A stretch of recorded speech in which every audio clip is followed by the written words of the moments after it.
We have some tricks for calculating volumes when you take a region in the plane and rotate it about one of the coordinate axes, or any other horizontal or vertical line.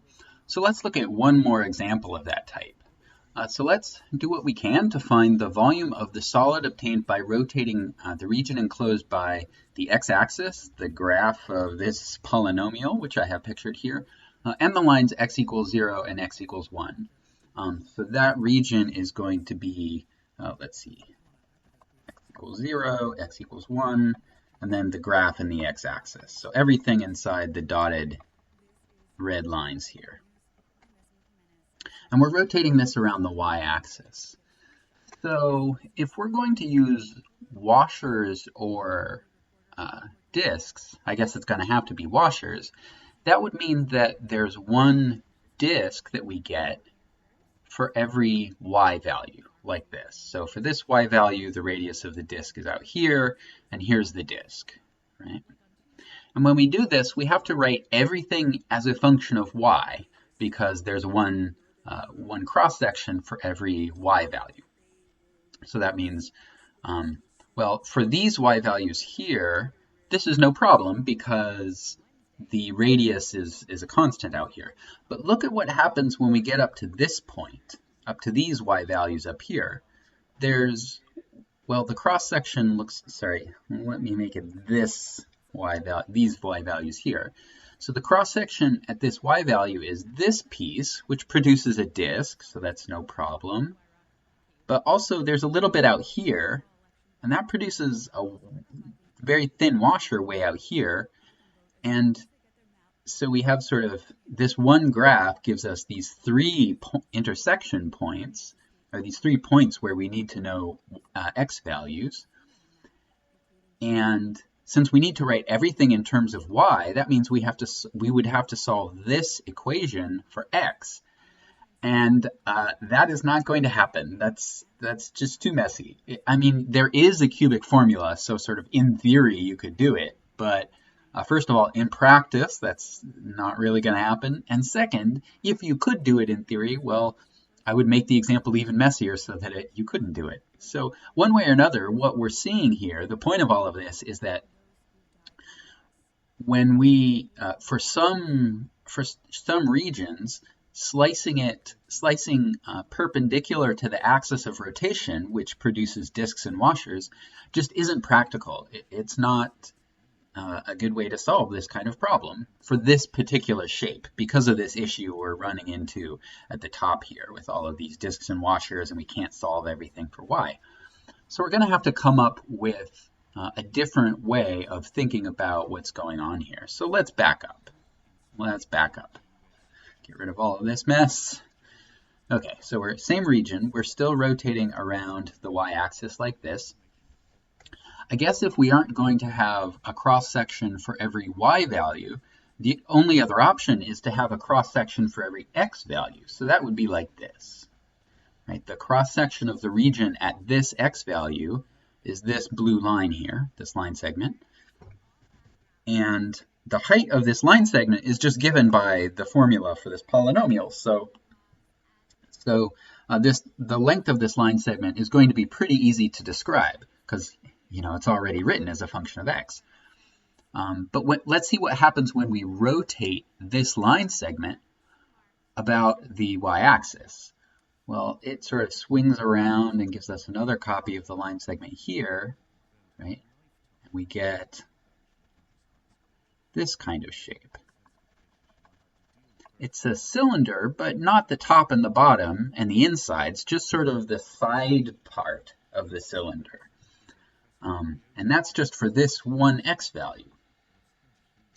Let's look at another x value. So what if we moved x a little bit so that it's over here?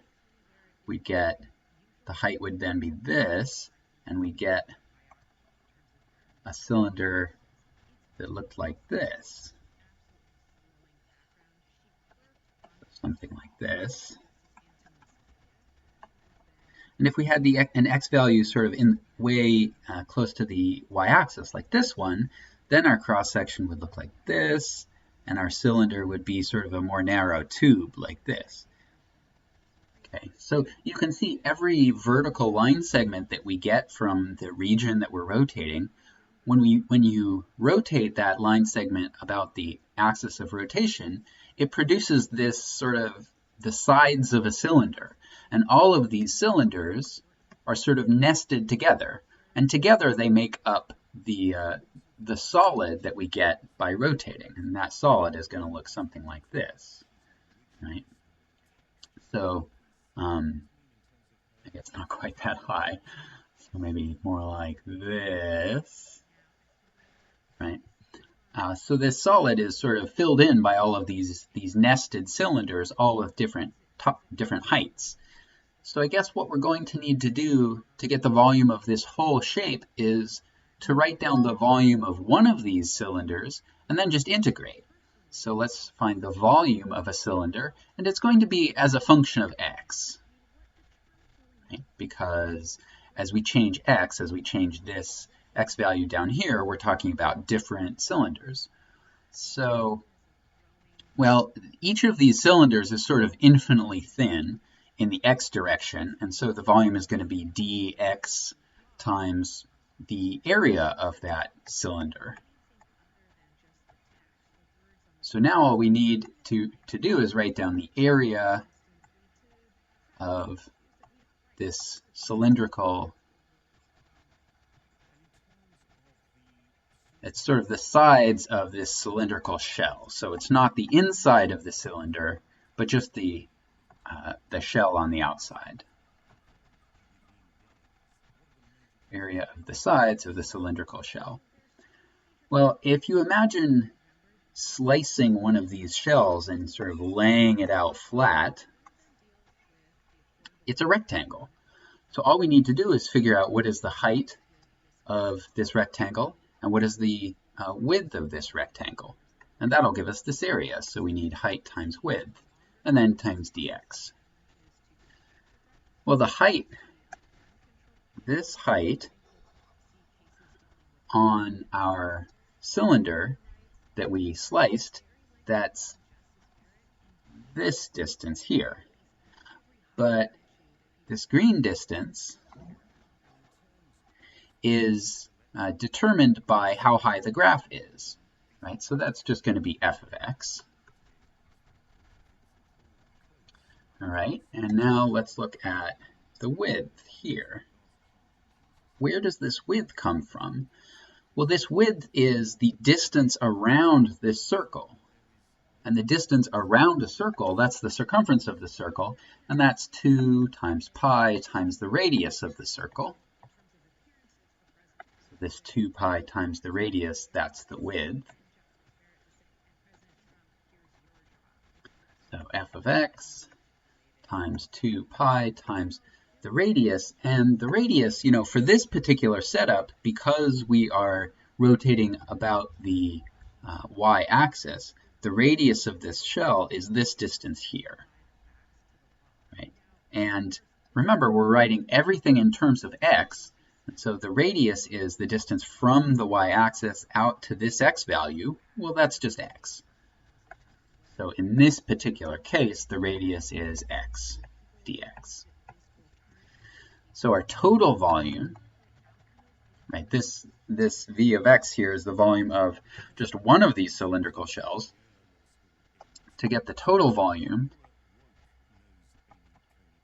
we should integrate this f of x times 2 pi x dx. We should integrate this from one bound to the other. So what x values should we use? Well, the smallest, right, x is sort of playing the role of the radius in this situation, and the smallest radius is when the radius is 0. So our lower bound should be 0. And the largest x value is right here. It's out at 1. So our top bound should be 1. So here's when we slice things, when we take x as our independent variable and slice this region vertically, we get these cylindrical shells, and the volume is given by this integral. So let's go ahead and calculate this integral. So volume is the integral from 0 to 1 of 2 pi times x, and then I'm going to write f of x here in parentheses. It is 5x cubed minus 8x squared plus 3x plus 1, all times dx. All right, so as usual, the hardest part of calculating this volume will be coming up with this integral, which we're done with. Now that we have this integral written down, we can sort of go on integral evaluation autopilot and do whatever needs to be done. So we can move this constant multiple outside the integral, integrating from 0 to 1. To do this integral, why don't we distribute this x here?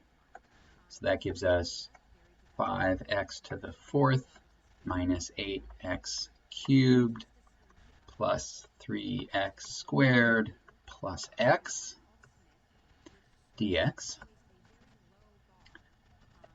So this is 2 pi, and now we can write down an antiderivative.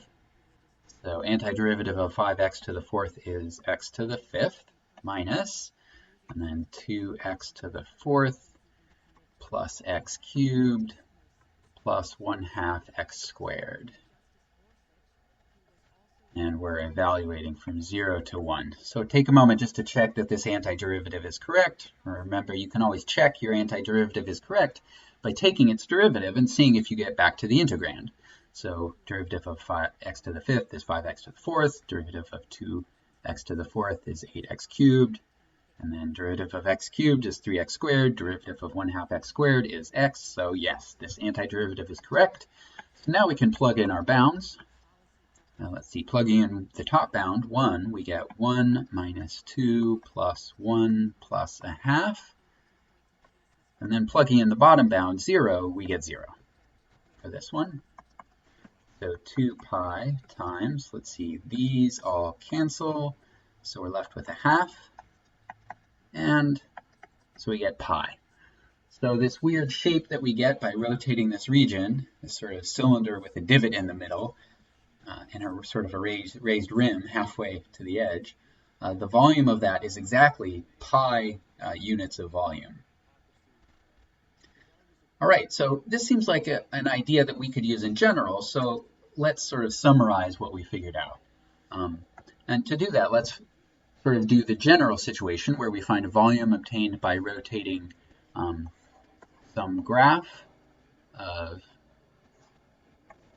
f of x from x equals a to x equals b, and it's say the region is bounded on the bottom by g of x, and we're rotating about the y-axis. So we're going to use the same idea here, right? For a single x value, we get this vertical slice, and the height of this vertical slice is f of x minus g of x. And this is assuming that f of x is greater than or equal to g of x. If it's not, we would have to turn this around, or I guess we could just write an absolute value. When we rotate this, it's going to go like this. It's going to give us a cylindrical shell.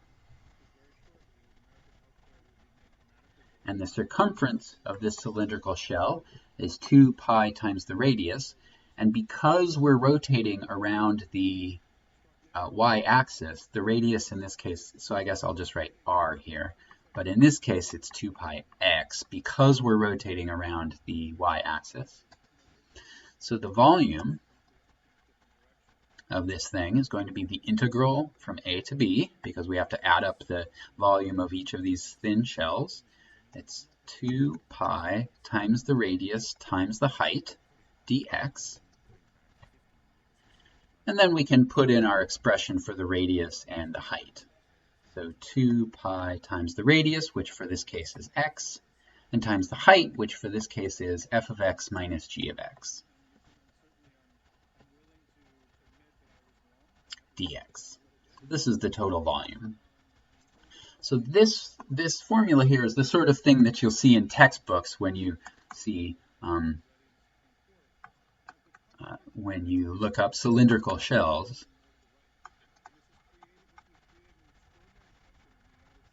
But I think it's a better idea, like with washers and discs, I think it's actually a better idea to keep in mind the more geometric formula here, because this sort of tells you where all these pieces of the textbook style formula comes from, right? X is really the radius, and f of x minus g of x is really the height of one of these line segments that's rotating around the axis that sweeps out the cylinder. The advantage of using the geometric formula, or keeping in mind the geometric formula instead of this textbook style formula, is that the geometric formula is more flexible.